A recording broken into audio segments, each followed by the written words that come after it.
ಹುಡುಗರ ಇದೊಂದು ಒಳ್ಳೆ ಅಪ್ಲಿಕೇಶನ್ ಬೇಸ್ ಪ್ರಶ್ನೆ ಕಂಡ್ರೋ. ಪಾಸ್ ಮಾಡಿ ಚಿತ್ರ ಬಿಡಿಸಿ ಗಿವನ್ ಏನು ಅಂತ ಹೇಳಿ ಬರೀರಿ. ಉತ್ತರ ಒಂದು ಸ್ಟೇಟ್ಮೆಂಟ್ ಫಾರ್ಮಲ್ಲಿ ಶುರು ಆಗುತ್ತೆ. ಆಯಿತಾ, ಚಿತ್ರ ಬಿಡಿಸಿ ಒಂದು ಸ್ಟೇಟ್ಮೆಂಟ್ ಶುರು ಆಗುತ್ತೆ. ಸೊ ಯೋಚನೆ ಮಾಡಿ ಹೇಗೆ ಬರೀಬಹುದು ಇದನ್ನು ಅಂತ ಹೇಳಿ ಅಲ್ಲಿವರೆಗೂ ಬರ್ಕೊಳ್ಳಿ. ಅದಾದಮೇಲೆ ಕ್ಯಾಲ್ಕುಲೇಷನ್ ಮತ್ತೊಂದು ಭಾಗದಲ್ಲಿ ಮಾಡೋಣ. ಮೊದಲು ಗಿವನ್ ಏನಿದೆ ಅದನ್ನು ಹೇಗೆ ನೀವು ಒಂದು ಚಿತ್ರ ಬಿಡಿಸಿ ಬರೀಬೋದು, ಹೇಗೆ ವೇರಿಯೇಬಲ್ ಉಪಯೋಗಿಸಿ ರೆಪ್ರೆಸೆಂಟ್ ಮಾಡುವುದು ಅಂತ ಹೇಳಿ ಯೋಚನೆ ಮಾಡಿ.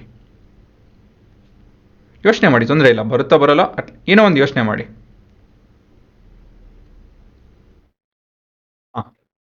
ಮತ್ತೊಂದು ಸತಿ ಹೇಳ್ತೀನಿ, ಯೋಚನೆ ಮಾಡೋದು ಮುಖ್ಯ, ಅದನ್ನು ತಿದ್ಕೊಳೋದು ಮುಂದಿನ ಭಾಗ. ಯೋಚನೆ ಮಾಡಿದಿರ ನಾವು ತಿದ್ಕೊತೀವಿ ಅಂತ ಹೇಳಿದ್ರೆ ತಪ್ಪು. ಯಾಕಂತ ಹೇಳಿದ್ರೆ ತಿದ್ಕೊಳೋದಕ್ಕೆ ಏನಿಗಿರಲ್ಲ ಅಲ್ವಾ. ಯೋಚನೆ ಮಾಡ್ತು ಅಂತ ಹೇಳಿದ್ರೆ ತಪ್ಪು ಮಾಡ್ತು ಅಂತ ಹೇಳಿದ್ರೆ ತಿದ್ಕೊಬೋದು, ಇಲ್ಲ ಸರಿ ಮಾಡ್ತು ಅಂತ ಹೇಳಿದ್ರೆ ಒಳ್ಳೆಯದು. ನೀವು ಯೋಚನೆ ಮಾಡ್ದಿರೇ ನಾನು ಕಲಿತೀನಿ ಅಂತ ಹೇಳಿದ್ರೆ ಅದು ಸಾಧ್ಯ ಇಲ್ಲ. ಸೊ ಯಾವತ್ತಿರೋ ಒಂದು ಪ್ರಶ್ನೆಗೆ ಬಂದಾಗ ಯೋಚನೆ ಮಾಡಿ ಏನಿರ್ಬೋದು, ಹೇಗೆ ಹೋಗ್ಬೋದು ಅಂಥೇಳಿ. ಒಂದು 5 ನಿಮಿಷ ಯೋಚನೆ ಮಾಡಿದಾಗ ಉತ್ತರ ನೀವು ಕೇಳಿದಾಗ ತುಂಬ ದಿನ ತಲೆಯಲ್ಲಿರುತ್ತೆ. ಇದೇ ಥರ ಮುಂದಿನ ಪ್ರಶ್ನೆ ನಿಮಗೆ ಸುಲಭ ಆಗುತ್ತೆ. ಸೊ ಯಾವತ್ತಿದ್ರೂ ಯೋಚನೆ ಮಾಡೋದು ಕಲಿಬೇಕು, ಸರಿನಾ. ಅದು ಎಫರ್ಟ್ ಅಂತ ಹೇಳ್ತಾರಲ್ಲ, ಆ ರೀತಿಯಲ್ಲಿ ಎಫರ್ಟ್ ಕೊಡಬೇಕು. ಒಂದು ಪುಸ್ತಕ ನೋಡಿಕೊಂಡು ಉತ್ತರ ನೀವು ಅದು ಕಾಪಿ ಮಾಡ್ಕೊಳ್ಳೋದು ಎಫರ್ಟ್ ಅಲ್ಲ. ತುಂಬ ಜನ ಹಾಗೆ ಓದ್ತೀರಾ, ಮ್ಯಾಥ್ಸು ಫಿಸಿಕ್ಸು ಆ ರೀತಿಯಲ್ಲಿ ಓದ್ತೀರಾ, ಕಾಪಿ ಮಾಡ್ಕೊತೀರಾ. ಕಾಪಿ ಮಾಡಿದ್ರೆ ಬರಲ್ಲ. ನೀವು ಸ್ವಂತ ನಿಮ್ಮ ತಲೆಯಲ್ಲಿ ಏನಿದೆ ಅಂಥೇಳಿ ನೀವು ಅರ್ಥ ಮಾಡ್ಕೊಬೇಕು. ಅದರಲ್ಲಿ ಏನು ತಪ್ಪು ಮಾಡ್ತಾಯಿದ್ದೀವಿ ನಾವು ಅಂತ ಹೇಳಿ ತಿದ್ಕೊಳ್ಳೋ ಸ್ಥಿತಿಯಲ್ಲಿರ್ಬೇಕು ನೀವು. ಪ್ರಶ್ನೆ ಹೇಗೆ ಇದು ಅಪ್ರೋಚ್ ಮಾಡಬೇಕು ಅಂತ ಹೇಳಿದ್ರೆ, ಮೊದಲನೇದಾಗಿ ಚಿತ್ರ ಬಿಡಿಸೋಣ. ಇಲ್ಲಿ ನಾವು ಒಂದು ವಸ್ತು ನೋಡ್ತಾ ಇದ್ದೀವಿ, ಮತ್ತೊಂದು ವಸ್ತು ನೋಡ್ತಾ ಇದ್ದೀವಿ. Let their mass be capital M and small m. ಈ ಪ್ರಶ್ನೆಯಲ್ಲಿ ಏನು ಹೇಳ್ತಾ ಇದೆ ಅಂತ ಹೇಳಿದ್ರೆ, ದ ಡಿಸ್ಟೆನ್ಸ್ ಬಿಟ್ವೀನ್ ದೆಮ್. ಆಯಿತಾ, ಸ್ವಲ್ಪ ದೂರ ಬರೀತೀನಿ, ಇದೊಂದಷ್ಟು ದೂರ ಇರಲಿ. The distance between them is D. ಈ ಥರ ತಗೊಳ್ಳೋಣ. ಇಲ್ಲಿ ನಾವು ಇದು ಪ್ರಶ್ನೆ ಒಂದ್ಸತಿ ಓದ್ತೀನಿ ನೋಡಿ. How does the force of gravity between two object change when the distance between them is reduced by half ಅಂತ ಹೇಳಿದ್ರೆ, ಇಲ್ಲಿಂದ ಇಲ್ಲಿ ಒಂದಷ್ಟು ದೂರದಲ್ಲಿ ಇದೆ. ಇದು ಕೇಸ್ 1. ಇವಾಗ ಏನು ಹೇಳ್ತಾ ಇದ್ದಾರೆ ಅಂತ ಹೇಳಿದ್ರೆ, ಎರಡನೇ ಕೇಸ್ ಇದೆ. ಆಯಿತಾ, ಇರೋ ಸಿಚುವೇಶನ್ನ ನಾವು ಏನೋ ಬದಲಿಸ್ತಾ ಇದ್ದೀವಿ. ಏನು ಬದಲಾಗ್ತಾ ಇದೆ ಇಲ್ಲಿ, ಹೇಗೆ ಬದಲಾಗ್ತಾ ಇದೆ? ತೂಕ ಚೇಂಜ್ ಆಗ್ತಾ ಇದೆಯಾ? ಇಲ್ಲ ತಾನೆ. ಇಷ್ಟು ದೂರ ಇರೋದು ಹತ್ತಿರ ಬರ್ತಾ ಇದೆ. ಎಷ್ಟು ಹತ್ತಿರ ಬರ್ತಾ ಇದೆ? ಅರ್ಧ. ಇಷ್ಟು ದೂರ ಇರೋದು ಅರ್ಧ ದಾರಿ ಈ ಕಡೆ ಬರ್ತಾ ಇದೆ. ಹಾಗಾಗಿ ಅರ್ಧ ದಾರಿ ತಿಂದೆ. ಇದನ್ನ ಇವಾಗ ಕಟ್ ಮಾಡಿಕೊಂಡು ಇಲ್ಲಿಡಬೇಕು. ಸೊ ಈ ರೀತಿಯಲ್ಲಿ ಏನೋ ಒಂದು ಆಗ್ತಾಯಿದೆ, ಸರಿನಾ. ಈ ಥರ ಪ್ರಶ್ನೆ ಇದ್ದಾಗ D is D, ಇಲ್ಲೂ ಡಿನೇ. ಆದರೆ ಈ ಡಿನ ನಾನು 2x ಅಂತ ತೊಗೊಂತು ಅಂತ ಹೇಳಿದ್ರೆ ಇಲ್ಲಿ ಏನಾಗುತ್ತೆ, ಅದು 2x/2 x ಆಗುತ್ತೆ. ಏನಕ್ಕೆ ಹೇಳಿ, ಯಾಕಂದರೆ ಡಿಸ್ಟೆನ್ಸ್ ರೆಡ್ಯೂಸ್ಡ್ ಬೈ 2. ಏನಕ್ಕೆ 2x ತೊಗೊಂಡೆ ಹೇಳಿ ನೋಡೋಣ. ಇಲ್ಲಿ 2x ಇಲ್ಲಿ ಅರ್ಧ ಆಯ್ತದೆ ನೋಡಿ. 2x divide by 2 is x ಅಲ್ವಾ. 2x divide by 2 is x ತಾನೆ. ಹಾಗಾಗಿ ನಾನು ಐ ಅಸ್ಯೂಮ್ ದಿಸ್. ಅದನ್ನು ಹೇಗೆ ನೀವು ಉತ್ತರ ಹೇಗೆ ಬಿಡಿಸೋದು, ಹೇಗೆ ಬರೆಯೋದು ಅಂತ ಹೇಳಿ ಇಲ್ಲಿ ಬರಿತೀನಿ ನೋಡಿ. Let's consider 2 objects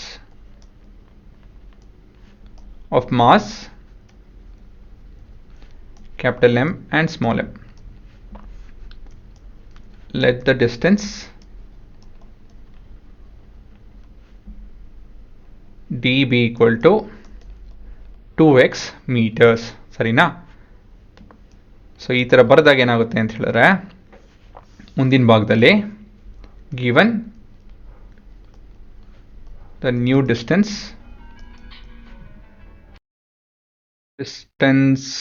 is equal to ಎಷ್ಟು, 2x/2 ಹುಡುಗರ, ದಟ್ ಇಸ್ x ಅಲ್ವಾ. ಸೊ ಇದು ನಿಮ್ಮ ಸಿನಾರಿಯೋ, ಸರಿನಾ. ಈ ಥರ ನೀವು ಬಿಡ್ಸ್ ಬರಿಬೇಕಾಗುತ್ತೆ. ಇದನ್ನು x ಡ್ಯಾಶ್ ಅಂತ ಎಲ್ಲ D ಡ್ಯಾಶ್ ಅಂತ ಬೇಕಾದ್ರೆ ಬರ್ಕೊಳ್ಳೋಣ. D ಮತ್ತು D ಡ್ಯಾಶ್ ಟು ಡಿಫ್ರೆನ್ಷಿಯೇಟ್, ವ್ಯತ್ಯಾಸ ಇದೆ ಅಂತ ಹೇಳಿ ಎರಡರಲ್ಲೂ.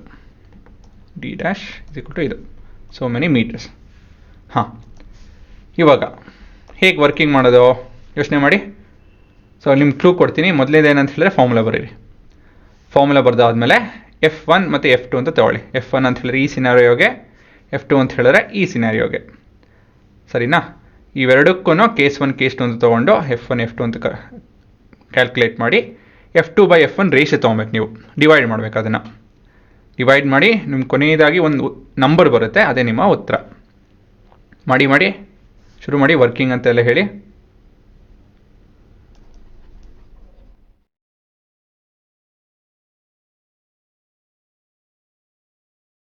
ಏನೋ ಫಾರ್ಮುಲಾ ಯಾವ್ದು ಬರುತ್ತೆ? From universal law of gravity.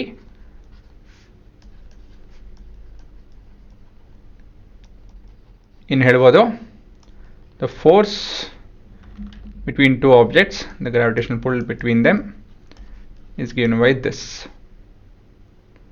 ಮತ್ತೆ ಕಲರ್ ಹುಡ್ತಾ ಇದ್ದೀನಿ ಹುಡುಗರು ಯಾವ್ದು ತೊಗೊಬೇಕು ಅಂತ ಹೇಳಿ.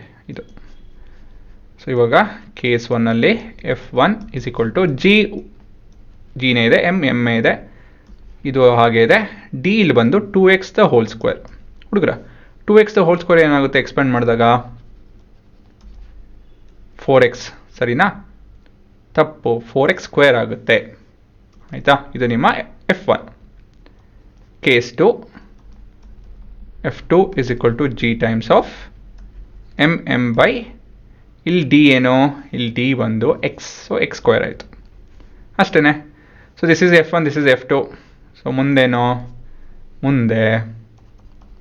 we have to take F1 by F2, ಅಲ್ಲ F2 by F1.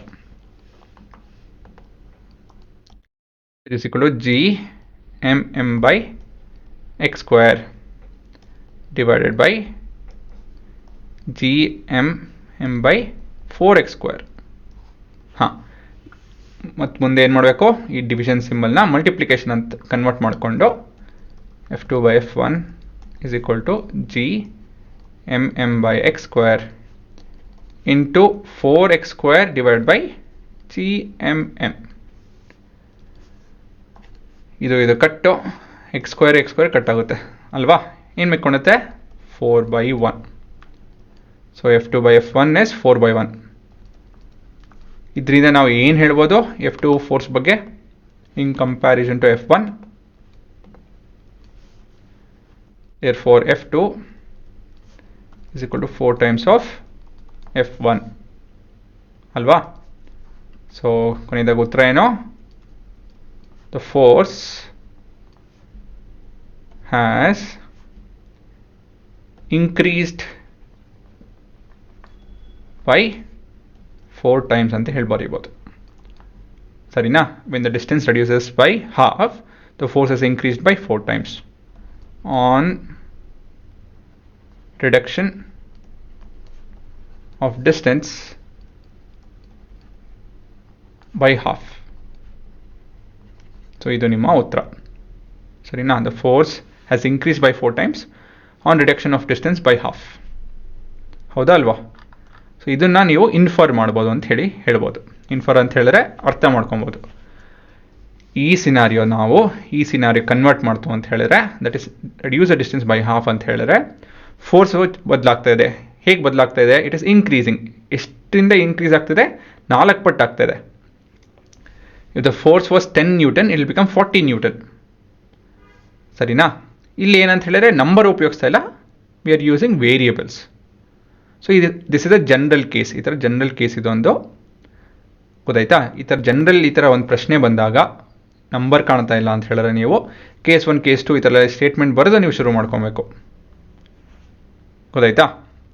ಸೊ ಯಾವತ್ತಿದ್ರೂ ನಮ್ಮ ಕೈಯಲ್ಲಿ we have to begin with a diagram. ಆದಷ್ಟು ಈ ಫಿಸಿಕ್ಸು, ಮ್ಯಾಥ್ಸು ಈ ಥರ ಎಲ್ಲ ಟಾಪಿಕಲ್ಲಿ ಚಿತ್ರ ಬಿಡಿಸಿ ನೀವು ಒಂದು ಯೋಚನೆ ಮಾಡೋದು ಕಲಿಬೇಕು.